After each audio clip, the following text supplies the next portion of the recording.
ઉત્તર ગુજરાતની સાથે સાથે સૌરાષ્ટ્રના કેટલાક ભાગમાં પણ વરસાદી માહોલ જામ્યો છે।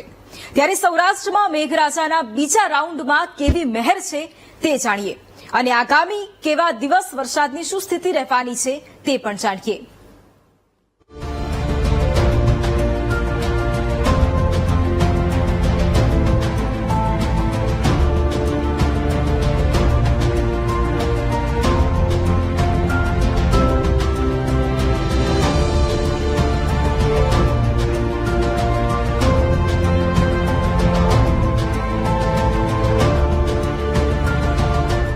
રાજ્યમાં ફરી વરસાદી મહેર જામવાની છે।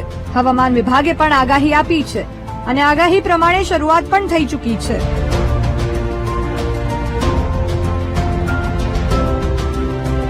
મોરબીમાં આજે માત્ર 1 કલાકમાં 2 ઇંચ જેટલો વરસાદ ખાબક્યો, જેના કારણે શહેરના Lati plot, Alap road, Nehru gate સહિતના વિસ્તારોમાં પાણી ભરાયા હતા। મોરબીના રસ્તાઓ અનરાધાર વરસાદને કારણે પાણીમાં ગરકાવ થઈ ગયા હતા।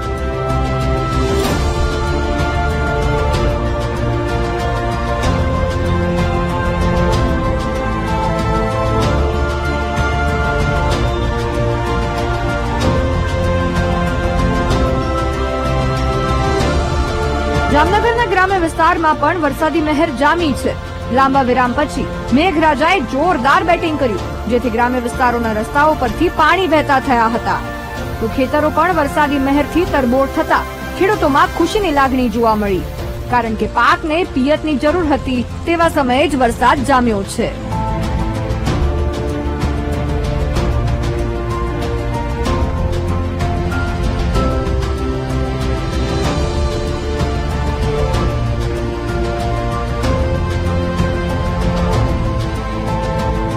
વરસાદી મહેર વચ્ચે હવામાન નિષ્ણાંત અમરલાલ પટેલની આગાહી શું કહે છે, જરા તે પણ સાંભળો। તારીખ 21 થી 23 જુલાઈ વચ્ચે દક્ષિણ ગુજરાતમાં તો વધી જ શકે છે અને સુરત વગેરે ભાગોમાં તો આજથી જ વરસાદી વધુ ઝાપટા પડવાની શક્યતા ગણી શકાય।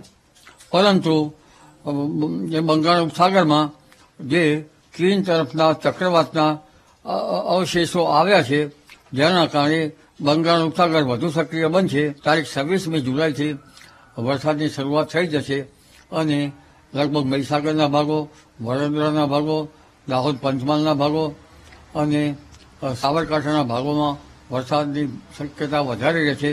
કેટલાક ભાગમાં અતિ ભારે વરસાદની શક્યતા રહેશે।